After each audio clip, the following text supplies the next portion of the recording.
And the last question, well, I have found many interviews where you have been asked about globalization, McDonaldization, and consumption. How often people want you to talk about your other books, encyclopedias, for example, university handbooks connected with general sociology and especially sociological theories. Well, they're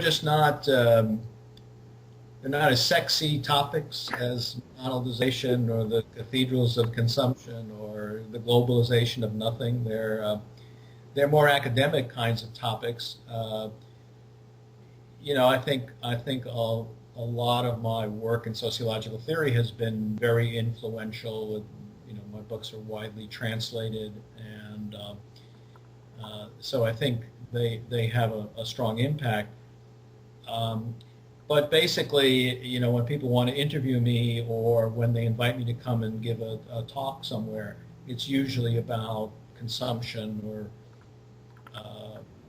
McDonaldization or the cathedrals of consumption. Now more about prosumption and the internet, which you talked about before. More topics that are sexier, topics that relate better to wider set of people's interests, right? I mean, my original interests in theory were in a book I wrote in 1975 called Sociology of Multiple Paradigm Science, which I think was seen as a significant book in its time in terms of doing what I call the meta-sociology. But meta-sociology is not something that is a subject of wide interest. So I think that's why there's less discussion of that. I think the influence of that work is more subtle and within the academic world rather than the more general kind of influence of my other kind of work.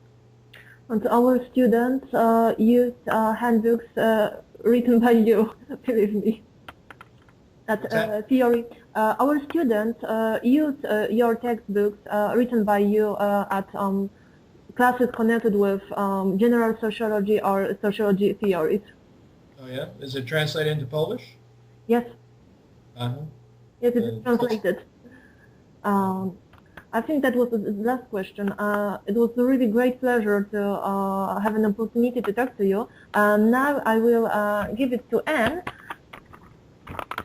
Okay, nice talking to you, Carolina.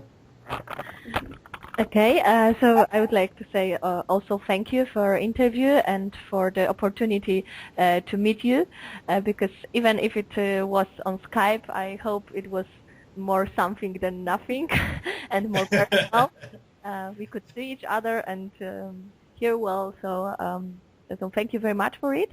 But yes, it's been great fun. It's been something. That's the highest compliment I can make, right? It's been something. Thank you very much and have a nice day. Okay, bye. Bye.